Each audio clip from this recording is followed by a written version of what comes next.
Welcome to the dial view. కలియుగ వైకుంఠంగా యావత్ భక్తజనం భావించే తిరుమల అపవిత్రమైంది. శ్రీవారికి మాత్రమే కాదు, అఖిలాండానికి ప్రీతిపాత్రమైన లడ్డూ తయారీకి వినియోగించే నెయ్యిలో జంతువుల కొవ్వు కలిసింది. ఇది హైందవ ధర్మాన్ని సమాధి చేయటమే అనేది టీడీపీ జనసేనల వాదన. ఇందుకు సాక్ష్యంగా CM Chandrababu, deputy CM Pawan Kalyan చూపిస్తున్న ఏకైక ఆధారం గుజరాత్లోని ఎన్డీడీబీ కాల్ఫ్ ఇచ్చిన రిపోర్ట్. ఇదంతా నా మీద ఏపీ సర్కార్ చేస్తున్న కుట్ర అనేది మాజీ సీఎం జగన్ రివర్స్ అటాక్.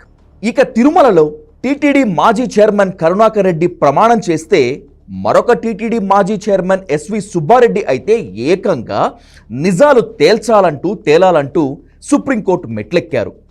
మాజీ ఎంపీ సుబ్రహ్మణ్య స్వామి కూడా సుప్రీంకోర్టులో కేసు వేసి లడ్డూ కల్తీ సంగతి తేల్చాలంటున్నారు.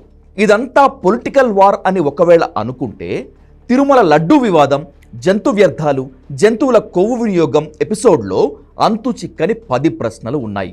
అత్యవసరంగా సమాధానాలు రాబట్టుకోవాల్సిన ప్రశ్నలు మొత్తంగా 10 ఉన్నాయి.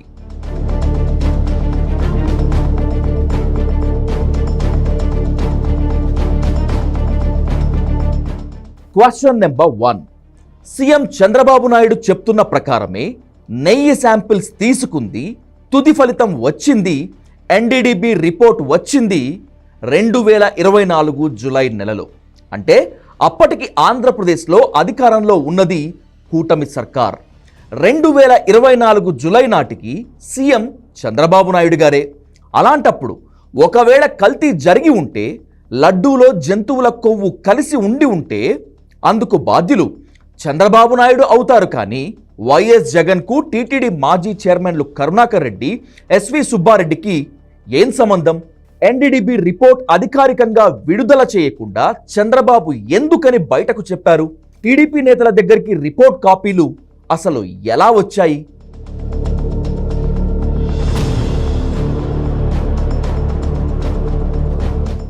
Question number 2.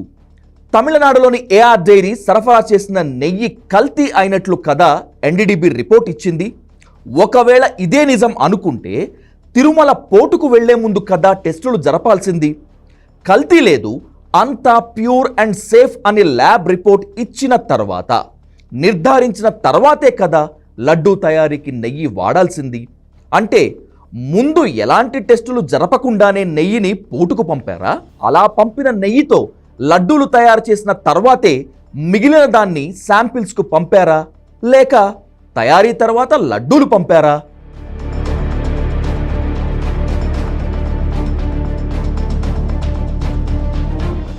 Question number 3.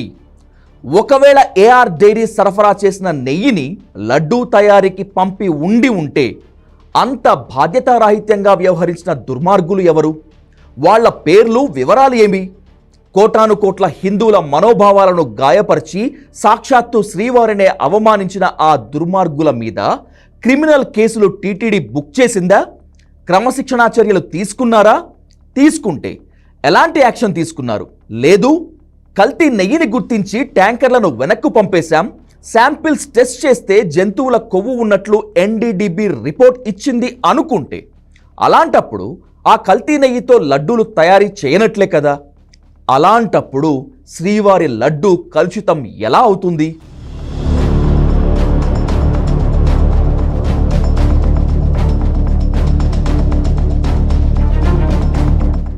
Question number 4.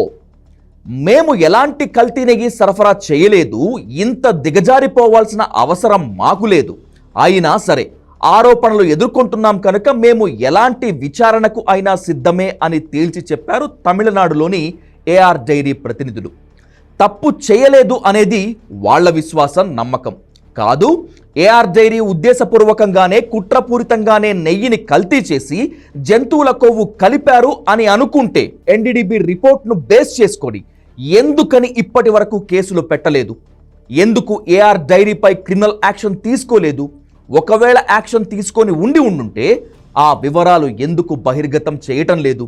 ఇంకొక ముఖ్య విషయం ఏంటంటే, వైఎస్ జగన్ హయాంలో ఇంకా క్రిస్టల్ క్లియర్గా చెప్పాలంటే, ఎస్వి సుబ్బారెడ్డి, కరుణాకర్ రెడ్డి చైర్మన్గా ఉన్నంత కాలం ఈ ఏఆర్ డైరీ తిరుమలకు నెయ్యి సరఫరా చెయ్యనే లేదని అడ్వకేట్ పొన్నవోలు సుధాకర్ రెడ్డి సుప్రీంకోర్టుకు చెప్పిన నేపథ్యంలో అసలు వైఎస్ జగన్ ఎలా బాధ్యులు అవుతారనేటువంటిది $1 మిలియన్ ప్రశ్న.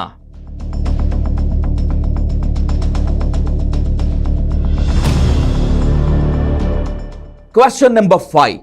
శ్రీవారి లడ్డూలో కల్తీ జరిగింది, జంతువుల కొవ్వు కలిసింది అని ఎన్డీడీబీ రిపోర్ట్ జూలై 23న ఇస్తే ఎందుకని 2 నెలల పాటు బయటకు చెప్పలేదు? ఆ దుర్మార్గాన్ని ఎందుకని సెప్టెంబర్ 18 వరకు దాచాల్సి వచ్చింది? అన్ని రోజులు దాచి ఇప్పుడు ఎందుకు చెప్పారు? కోటాను కోట్ల హిందువుల మనోభావాలు దెబ్బతింటాయి అనుకొని దాచి ఉంటే ఇప్పుడు మాత్రం జరగాల్సిన దానికన్నా ఎక్కువ జరగలేదా? ఇంత రచ్చ జరుగుతుంటే ఎన్డీడీబీ రిపోర్ట్ ట్యాంపరింగ్ చేశారు, డేట్స్ నుంచి రిఫరెన్స్ నెంబర్ వరకు అంతా ట్యాంపరింగ్ రిపోర్ట్స్ అంటూ వైసీపీ ముప్పేట దాడి చేస్తున్నటువంటి ఈ తరుణంలో ఇప్పటి వరకు ఎన్డీడీబీ కాఫ్ ల్యాబ్ ప్రతినిధులు ఒక్క ప్రెస్ మీట్ కూడా ఎందుకు పెట్టలేదు? ఎందుకు వాళ్ళు ముందుకు వచ్చి అవును ఈ రిపోర్ట్ మాదే, నెయ్యిలో కల్తీ జరిగిన మాట వాస్తవమే, జంతువుల కొవ్వు ఉన్నది నిజమే, we stand on this report అని ఎందుకు మీడియా ముందుకు రావట్లేదు?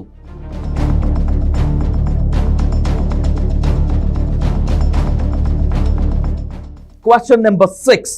ఒకవేళ నెయ్యి కల్తీతో తిరుమలలో లడ్డూలు తయారైన మాట నిజమే అయితే ఆ పర్చేసింగ్ కమిటీలో కోవూరు ఎమ్మెల్యే వేమిరెడ్డి ప్రశాంతిరెడ్డి, నూజివీడు ఎమ్మెల్యే మంత్రి కొలుసు పార్థసారథి ఉన్నారు కదా, ఎందుకు ఇంత వివాదం చెలరేగుతుంటే వాళ్ళిద్దరూ ఎందుకు మౌనంగా ఉన్నారు? అప్పుడు వాళ్ళు వైసీపీలో ఉన్నప్పటికీ ఇప్పుడు టీడీపీలో ఉన్నారు కదా, కనీసం ఇప్పుడైనా సరే మీడియా ముందుకు వచ్చి అవును నెయ్యి కల్తీ జరిగింది, జంతువుల కొవ్వు కలిసింది, ఇది మాకు తెలుసో తెలియకో జరిగింది అని ఎందుకు మాట్లాడటం లేదు? ఈ మౌనం వెనుక కారణం ఉందా లేక వ్యూహం ఉందా? ఈ మౌనం ఎన్నో అనుమానాలకు తావిస్తోందని సీఎం చంద్రబాబు ఎందుకు గ్రహించలేకపోతున్నారు?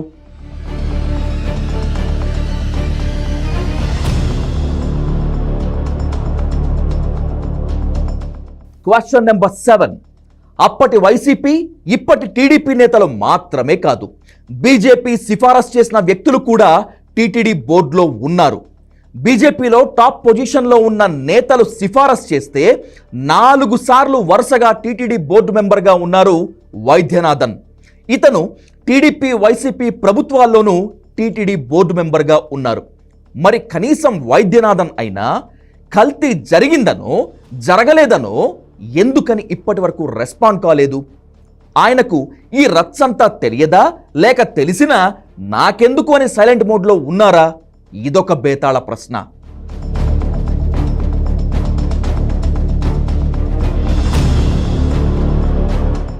Question number 8.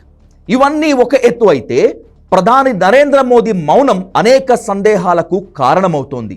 హిందూ ధర్మానికి వీసమెత్తు అవమానం జరిగితే అయితే ప్రెస్ మీట్ లేదంటే సోషల్ మీడియాలోనూ స్పందించే మోడీ కొండల్లో నెలకొన్న కోనేటి రాయుడికి ఇంత దారుణ అపచారం జరిగితే ఎందుకు ఇప్పటి వరకు రెస్పాండ్ కాలేదు? కొందరు బీజేపీ నేతలు మంత్రులు మాత్రమే రియాక్ట్ అయ్యారు. వైసీపీ డిమాండ్స్ పట్టించుకోకుండా వైఎస్ జగన్ లేఖను తీసి చెత్తబుట్టలో పడేశారని అనుకున్న బీజేపీ నేతలు, కేంద్ర సహాయ మంత్రి బండి సంజయ్తో సహా ఇతర బీజేపీ నేతలు సిబిఐ ఎంక్వైరీకి డిమాండ్ చేస్తున్నా ఎందుకు మిన్నకుండిపోయారు? ప్రధాని మోదీ మౌనం వ్యూహమా లేక రాజకీయ చాణక్యమా?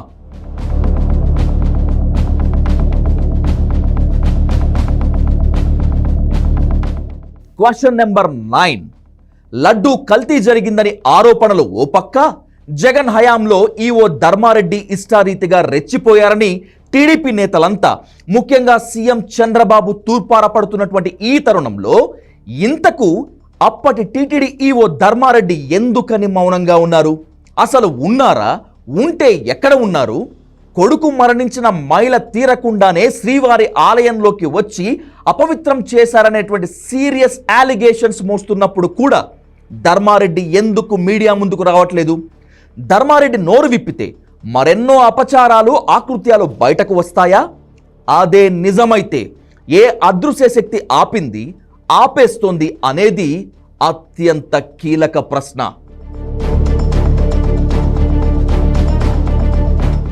Question number 10. To the last but not at all least. ఎట్టకేలకు కల్తీ నెయ్యి గుట్టును మరింతగా బట్టబయలు చేసేందుకు ఏపీ సీఎం చంద్రబాబు నాయుడు సిట్ను ఏర్పాటు చేయనున్నట్లు తెలుస్తోంది. ఐజీ ర్యాంక్ పోలీస్ ఆఫీసర్ ఈ సిట్ను లీడ్ చేస్తారని అంతా అంటున్నారు. కోటాను కోట్ల మంది భక్తులు సిబిఐ ఎంక్వైరీ లేదా సిట్టింగ్ హైకోర్టు లేదా సుప్రీంకోర్టు జడ్జితో విచారణ చేయించాలని డిమాండ్ చేస్తున్నటువంటి నేపథ్యంలో స్పెషల్ ఇన్వెస్టిగేషన్ టీమ్ సిట్ నిప్పు లాంటి నిజాలను బయటకు తీసుకొస్తుందా? సిబిఐ లేదా సిట్టింగ్ జడ్జ్ కమిటీ కన్నా కూడా సిట్ సమర్థవంతంగా పనిచేస్తుందని ఏపీ సర్కార్ నమ్ముతోందా అనేది బదులివ్వాల్సిన ప్రశ్న. ఈ 10 ప్రశ్నలు మాత్రమే కాదు, మరెన్నో బేతాళ ప్రశ్నలు కూడా యావత్ హిందువులను వేధిస్తున్నప్పుడు, కోటాను కోట్ల భక్తుల మనోభావాలు గాయపడినప్పుడు బయటకు రావాల్సింది నిజాలు మాత్రమే, కేవలం నిప్పు లాంటి నిజాలు మాత్రమే. తప్పు ఎవరు చేసినా, నేరం ఎవరు చేసినా సరే, ఆ శ్రీవారికి మహా అపచారం చేసిన వాళ్ళు ఎంతటి వారైనా సరే శిక్ష పడాల్సిందే అనేది మా డైల్ న్యూస్ అభిమతం. ధర్మో రక్షతి రక్షితః.